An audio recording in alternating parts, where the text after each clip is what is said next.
Halo, ketemu lagi dengan saya Delaiza Nadia di kelas Sistem Informasi Manajemen. Oke, jadi kali ini kita akan membahas tentang konsep dan peranan database di dalam sistem informasi manajemen ya.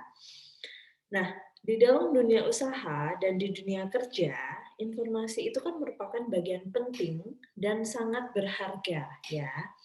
Informasi yang akurat dan tepat waktu akan membantu manajer dalam mengambil keputusan dan menentukan langkah-langkah apa saja sih yang harus diambil untuk mempertahankan dan juga mengembangkan perusahaannya. Ya, jadi untuk itu diperlukan suatu sistem database yang lengkap, akurat, dan dapat ditampilkan secara cepat dan mudah setiap kali diperlukan. Keberhasilan dari suatu sistem informasi manajemen itu sangat dipengaruhi oleh sistem database. Karena apa? Sistem database ini merupakan salah satu elemen penyusun dari sistem tersebut. Semakin lengkap, akurat, dan mudah dalam menampilkan kembali data yang termuat dalam sistem database, maka akan semakin meningkatkan kualitas dari sistem informasi manajemen tersebut. Oleh karena itu, sangatlah penting menyusun sistem database yang baik dan mampu memenuhi segala kebutuhan informasi dari pemakainya. Oke, lalu selanjutnya, bentar. Oke. Nah, kita membicarakan tentang database. Nah, lalu apa sih DBMS itu? Di sini ada DBMS, ada DDLP, DBMS, dan juga DBA. Nah, perangkat lunak yang mengelola database itu disebut dengan sistem manajemen database ya. DBMS ini adalah database management system atau manajemen atau sistem manajemen dari database ya. Ini disingkat jadi DBMS. Semua DBMS itu pasti memiliki suatu pengolahan bahasa deskripsi data atau Data Description Language Processor. Jadi, semua yang namanya DBMS itu pasti mempunyai pengolahan bahasa deskripsi dari data. Nah, DDLP ini atau Data Description Language Processor ini itu digunakan untuk menciptakan database serta suatu pengelola database yang menyediakan isi database bagi si pemakai. Nah, siapakah yang bertanggung jawab atas DBMS ini, atas Database Management System? Jadi yang bertanggung jawab atas pengelolaan dari database adalah Database Administrator atau DBA ya, atau pengelola database. Jadi yang namanya DBMS itu pasti mempunyai DDLP ya, dan yang mengelola DBMS namanya adalah DBA, yaitu Database Administrator. Oke. Nah, lalu database itu apa sih? James Martin, dia mendefinisikan database merupakan kumpulan integral data atau data yang terhubung yang disimpan secara bersama-sama pada satu media tanpa mengatap satu sama lain dan tidak perlu suatu kerangkapan data atau kontrol redundancy dengan cara tertentu sehingga mudah digunakan atau ditampilkan kembali. Dapat digunakan oleh satu atau lebih program aplikasi secara optimal. Data disimpan tanpa mengalami ketergantungan pada program yang akan menggunakannya. Data disimpan sedemikian rupa sehingga penambahan, pengambilan, dan modifikasi dapat dilakukan dengan mudah dan terkontrol. Dari pengertian ini, maka itu dapat disimpulkan bahwa sistem database itu mempunyai beberapa kriteria. Yang pertama, database di sini itu adalah data oriented. Jadi data oriented, bukan program oriented, oke? Lalu dapat digunakan oleh beberapa program aplikasi tanpa merubah database-nya. Lalu dapat berkembang dengan mudah, baik volume maupun strukturnya. Lalu dapat memenuhi kebutuhan dari sistem-sistem baru secara mudah. Dan yang terpenting adalah ini kontrol redundancy atau kerangkapan data itu minim terjadi seperti itu ya. Jadi dari pengertian ini itu dapat disimpulkan bahwa sistem database mempunyai beberapa elemen penting, yaitu database sebagai inti sistem database, perangkat lunak untuk mengelola database. Jadi yang mengelola database ini adalah software ya. Lalu hardware sebagai pendukung operasi pengolahan data, serta manusia di sini adalah brainware ya. Jadi yang berkaitan dengan database adalah software sebagai pengelolanya, hardware sebagai pendukungnya, dan juga yang mempunyai peran dalam sistem. Ini adalah brainware-nya atau manusianya. Bisa dipahami ya.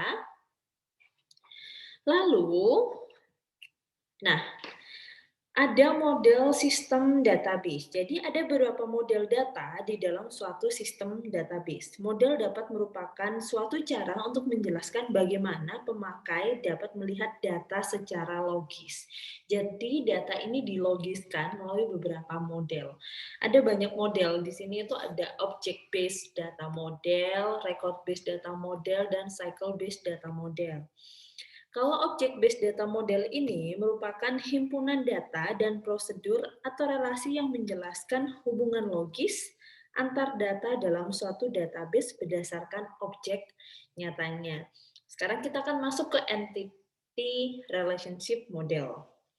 Nah, entity relationship model ini merupakan suatu model untuk menjelaskan hubungan antar data dalam database berdasarkan suatu persepsi bahwa real world terjadi atau terdiri dari objek dasar yang mempunyai hubungan atau relasi antara objek-objek tertentu. Jadi entity relationship model seperti ini ya. Jadi relasi antar objek dilukiskan menggunakan simbol grafis tertentu. Nah, ini merupakan contoh dari entity relationship model. Di sini itu kita menjelaskan tentang database dari bank X gitu ya. Nah, misal ini. Jadi dari gambar ini itu dapat dijelaskan bahwa terdapat relasi antar data dalam suatu bank ya. Jadi bank di sini, bank X ini, sorry warnanya biar kelihatan, udah pakai warna putih saja. Bank X di sini itu merupakan real world yang mempunyai banyak objek dasar, ya. Nah, jadi bank X adalah real world. Objek dasarnya apa? Objek dasarnya yang pertama ada customer. Ini objek dasar. Lalu tabungan. Nah, ini juga objek dasar. Oke. Beberapa objek dasar yang ada, misalnya di sini adalah customer dan tabungan, oke. Seseorang customer ini itu pasti mempunyai atribut nama ya, jelas yang namanya customer pasti punya nama, lalu ada alamat, lalu punya nomor tabungan ataupun atribut lain yang melekat pada si customer.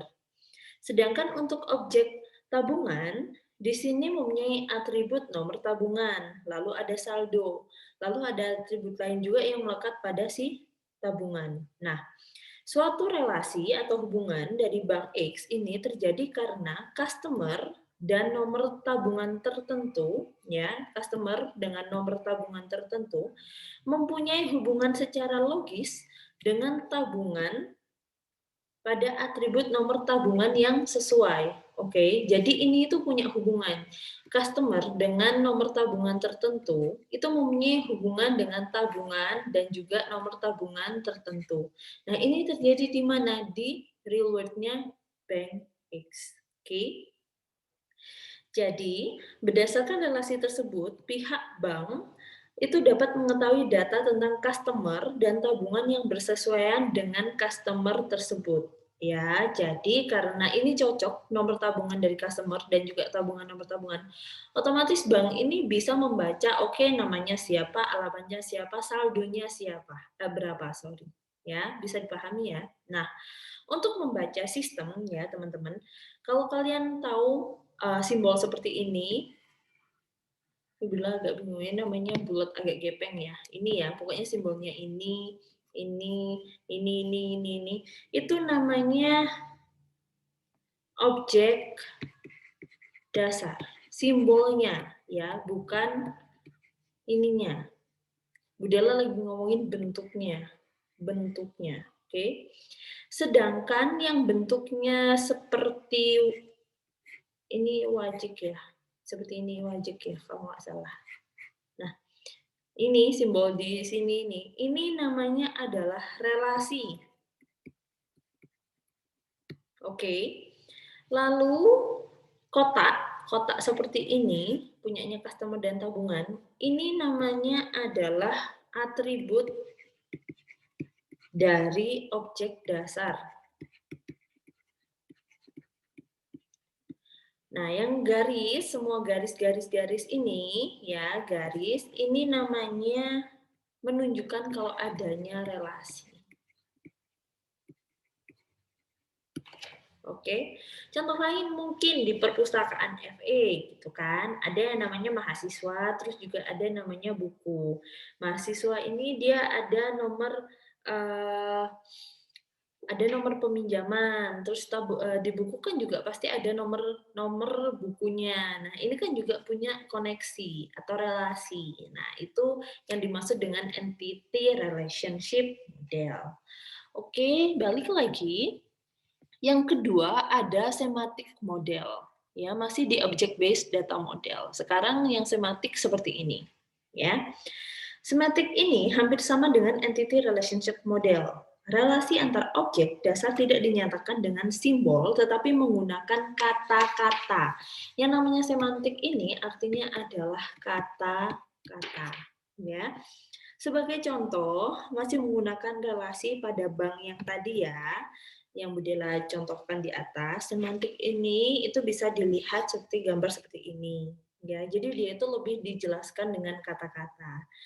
Nah, tanda-tanda yang digunakan, jadi yang ada tanda panahnya seperti ini menunjukkan adanya relasi ya, panah.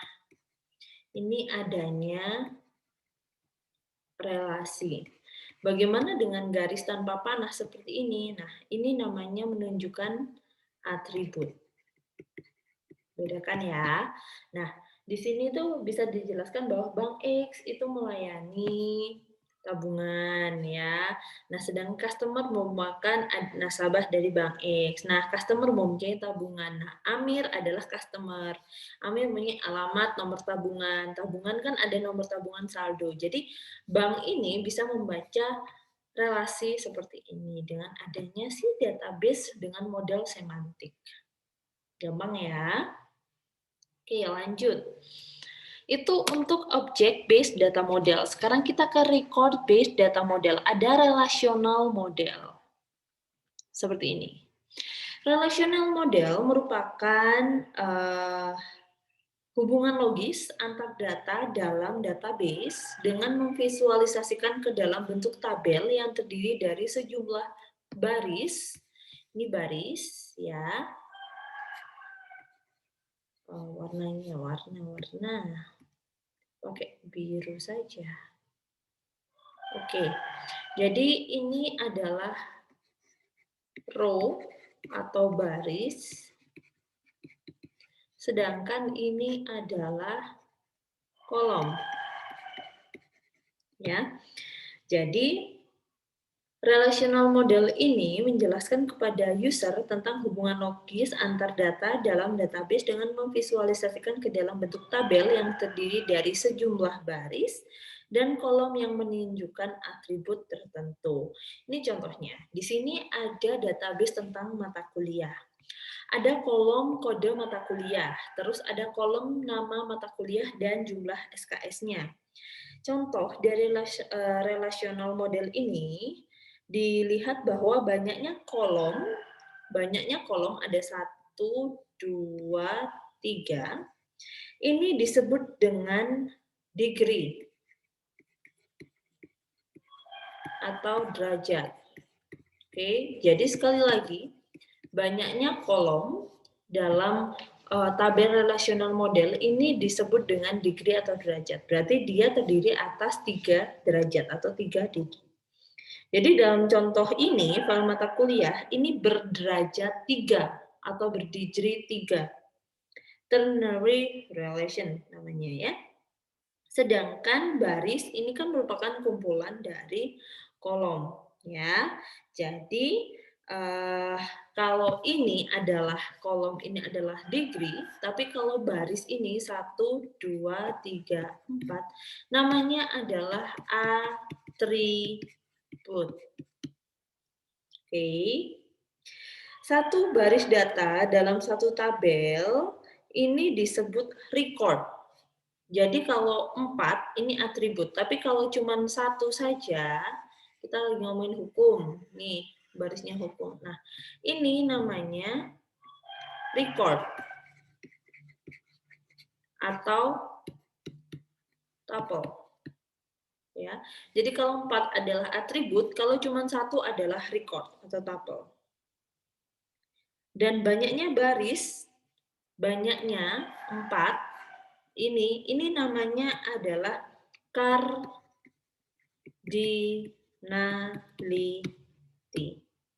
Oke.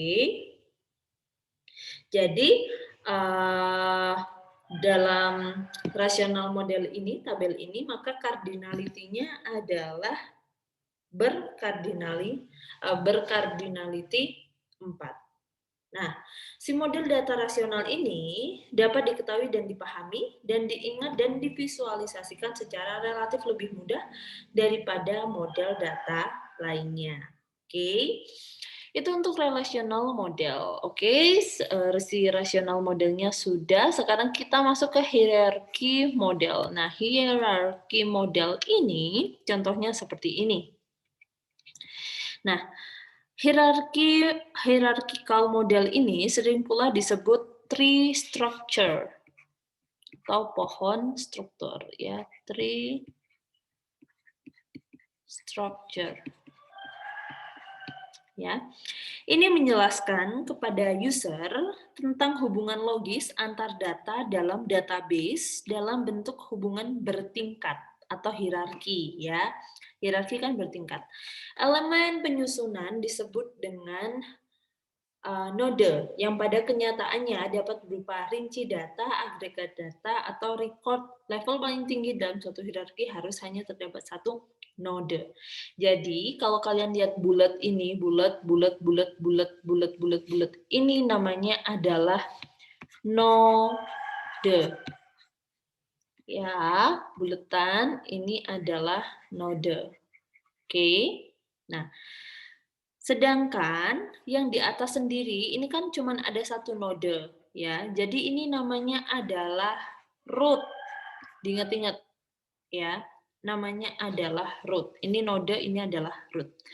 Suatu node pada level yang lebih rendah ini diizinkan mempunyai satu relasi dengan node pada tingkat yang lebih tinggi disebut dengan parent. Jadi pada level 3 ini ya, atau ini. Nah, ini namanya adalah parent.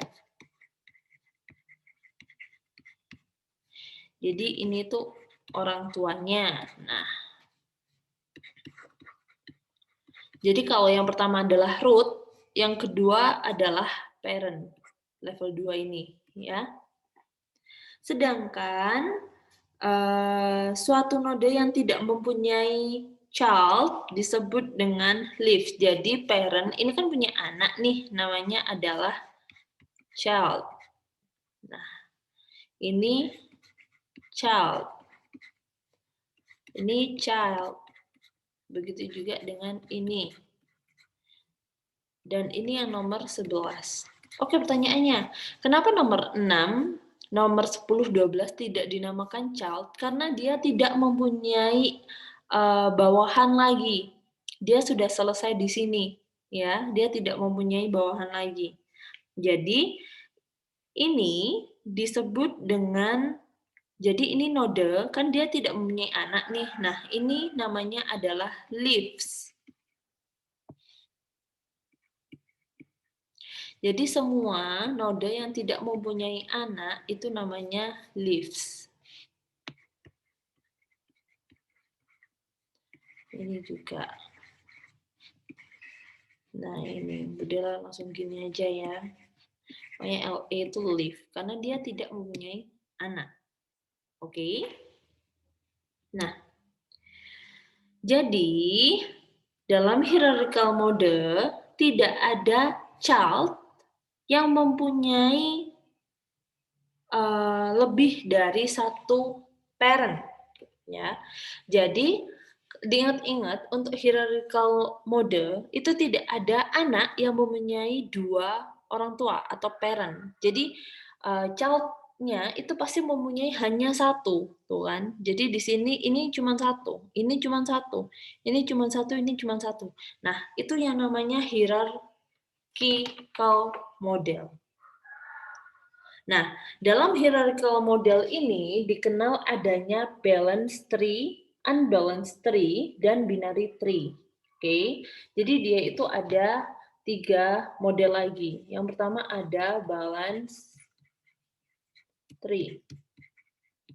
Balance tree ini merupakan tipe data dalam model hierarki bila masing-masing node mempunyai cabang yang jumlahnya sama dan kapasitas percabangannya dimulai pada level paling atas, kemudian menurun, berkembang dari kiri ke kanan dan dengan masing-masing jumlah yang sama. Jadi maksudnya balance tree, jadi kan kayak gini kan Trina. Yang namanya balance tree itu kalau ininya itu satu, nah terus dia punya parent itu 3, ya sama 3. Lalu parent ini punya anak 3, ya sama semuanya 3. Child. Apabila dia cuma punya, setelah child ini punya leaf 1, ya sudah satu semua. Ini kan jumlahnya sama setiap level. Ya, jadi ini yang dinamakan balance tree. Nah, terus ada lagi yang namanya binary tree. Jadi binary tree ini merupakan suatu tipe data khusus dari balance tree. Di sini setiap node pada semua level, kecuali level paling rendah, mempunyai 2 cabang node di bawahnya. Jadi kalau balance tree itu adalah semua level, tiap levelnya adalah sama jumlahnya. Tapi yang namanya binary tree, udah tulis di sini ya. Binary tree. Nah, di sini dari root-nya 1 itu hanya mempunyai semuanya bawahnya itu 2. Jadi parent-nya 2. Terus setiap parent ini juga mempunyai child-nya 2. Ya, di sini juga 2, 2. Nah, si child ini juga punya leaf 2. Paham? Nah, ini yang dinamakan binary tree. Oke. Lalu yang terakhir, unbalanced tree. Nah, contoh di sini ini, yang besar ini namanya unbalanced tree. Oke. Bisa dipahami ya. Lanjut, ada network model. Oke. Nah, network model ini sering disebut sebagai plex structure. Plex structure. Kata network model adalah sinonim dari plex structure. Seperti halnya pada hierarki model, network model ini dapat dideskripsikan ke dalam struktur parent dan child. Ya. Nah, dalam network model ini, sebuah child itu dapat mempunyai lebih dari satu parent. Hal ini yang membedakan antara hierarchical model dengan network model. Jadi di sini itu dijelaskan bahwa setiap anak itu dapat mempunyai 2 orang tua. Jadi kayak ini kan mata kuliah SIM ini bisa diambil oleh Budi dan juga Dinda. Nah, jadi tiap child itu bisa mempunyai 2 parent. Berbeda dengan hierarki, di mana satu child itu harus mempunyai satu parent seperti itu, tidak bisa seperti ini. Nah, itu yang membedakan antara hierarki dengan network. Oke. Nah, contohnya di sini itu dapat digambarkan hubungan logis antar data dalam database yang dipresentasikan dalam network model. Di sini node parent ya, node-node parent ini kan ada satu Budi, 2 Dinda, 3 Lia. Dan beberapa child, child-nya di sini ada mata kuliah 1, 2, 3, 4, SIM, PIE, Hukum Statistik. Nah, algoritma punya lebih dari satu node parent, sebagaimana ciri network model, contoh dudukan di sini telah menunjukkan model tersebut, ya. Jadi di sini kan bisa dilihat kalau SIM itu dia bisa diambil Budi, Dinda, PIE juga gitu, hukum kayak gitu. Nah, ini itu menjelaskan tentang network model. Oke. Lalu bagaimana sih peranan dari sistem database ini? Balik lagi ke siklus database di mana ada input, proses, dan output ya. Nah, siklus dari database seperti kita ketahui, input dari informasi itu kan ada data internal, data eksternal. Lalu diproses oleh database, lalu keluaran adalah persediaan produksi kualitas yang akan digunakan oleh si pemakai. Jadi keberhasilan suatu SIM atau sistem informasi manajemen itu dapat dipengaruhi oleh sistem database yang merupakan salah satu komponen atau elemen penyusun sistem tersebut. Karena itu, sangatlah penting menyusun sistem database yang baik, yang mampu memenuhi segala kebutuhan data ataupun informasi dari pemakainya. Semakin lengkap, akurat, dan mudah dalam menampilkan kembali data-data yang ada di dalam database, maka semakin meningkatkan kualitas SIM itu sendiri. Suatu sistem database merupakan satu dari beberapa komponen penting penyusunan sistem sehingga keberadaan sistem database di dalam sistem informasi manajemen adalah wajib atau mutlak. Karena suatu sistem informasi manajemen tidak akan berfungsi bahkan tidak akan berwujud tanpa melibatkan sistem database tersebut. Jadi, peran database dalam sistem informasi manajemen itu sangat vital karena itu keberadaannya itu sangat mutlak. Itu untuk peranan dan juga konsep dari database dalam sistem informasi manajemen.